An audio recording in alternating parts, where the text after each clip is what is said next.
ጫሉ ዋሻ በጨለማ ውስጥ የተደበቀው የታሪክ መዝገብ። ክፍል 2። የተፈጥሮ ድንቅና ያልተነገረ የምድር ምስክር። ተፈጥሮ የራስዎን ድንቅ ሥራዎች ስትፈጥር ለአንድ ቀን ወይም ለአንድ ዓመት አይደለም፣ ለሺህ ዓመታት የሚቆዩበትን ትገነባለች። ጫሉ ዋሻም ከእነዚህ የተፈጥሮ ድንቅ ሥራዎች አንዱ ነው።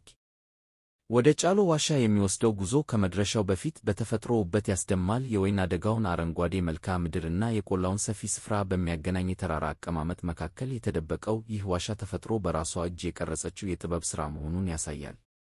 በተለይም በክረምት ወቅት የጫሉ ዋሻ አካባቢ ወደ ሌላ ዓለም ይቀየራል። በተራራዎቹ ላይ የሚያብበው አረንጓዴ ሽፋን፣ ከከፍታው ወደ ሸለቆው በኃይል የሚወርዱ ፏፏቴዎች፣ በምስራቅ በኩል የሚፈሰው የማይስ ወንዝ እና በገደሎቹ መካከል የሚሰማው የውሃ ድምፅ አካባቢውን የተፈጥሮ ሲምፎኒ ያደርገዋል። ከዋሻው አፋፍ ላይ ሲቆሙ በሩቅ የሚታየው የአትሮስ ማርያም አምባ፣ የቆላው ሸለቆዎች፣ የወይና ደጋው ተራሮች እና የተፈጥሮ እጽዋት የዓይንን እይታ ይማርካሉ። በአካባቢው ከጆሚራኮ በመባል የሚታወቁ ግዙፍ አዕዋፍት በገደሎቹ ላይ ሲበሩ የሚፈጥሩት እይታ ለተፈጥሮ ፎቶግራፍ አንሺዎችና ለወፍ ተመልካቾች ልዩ መስህብ ነው።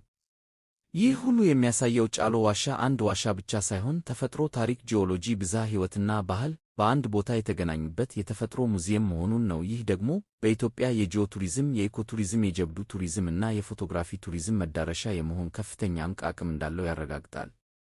ነገር ግን ይህ ውበት በተገቢው መንገድ እየተጠበቀ አይደለም። ወደ ዋሻው የሚወስድ ምቹ መንገድ አልተሟላም። የጎብኚዎች መመሪያ፣ የደህንነት መሠረተ ልማት፣ የመረጃ ማዕከል እና ሌሎች መሠረታዊ የቱሪዝም አገልግሎቶች እጥረት አለ። ይህም እንደዚህ ያለ ታላቅ ሀብት በሚገባው መጠን እንዳይጎበኝና ለአካባቢው ማኅበረሰብ የኢኮኖሚ ጥቅም እንዳያመጣ አድርጎታል። ስለዚህ የመንግሥት ተቋማት፣ የቅርስ ጥበቃ ባለሥልጣናት፣ የልማት አጋሮች፣ ዩኒቨርሲቲዎች፣ ባለሀብቶችና የአካባቢው ማኅበረሰብ በጋራ በመሆን ይህን ድንቅ ሀብት ለመጠበቅ፣ ለማልማትና ለዓለም ለማስተዋወቅ የሚገባውን ሚና ሊወጡ ይገባል። የጫሉ ዋሻ መጪው ትውልድ የሚወርሰው የተፈጥሮ ሀብት ብቻ ሳይሆን ለደቡብ ወሎ የኢኮኖሚ እድገትና የቱሪዝም ልማት ትልቅ ዕድል ነው። አዘጋጅ ደቡብ ወሎ ዞን ባህል ቱሪዝምና ስፖርት መምሪያ። ክፍል 3 ይቀጥላል።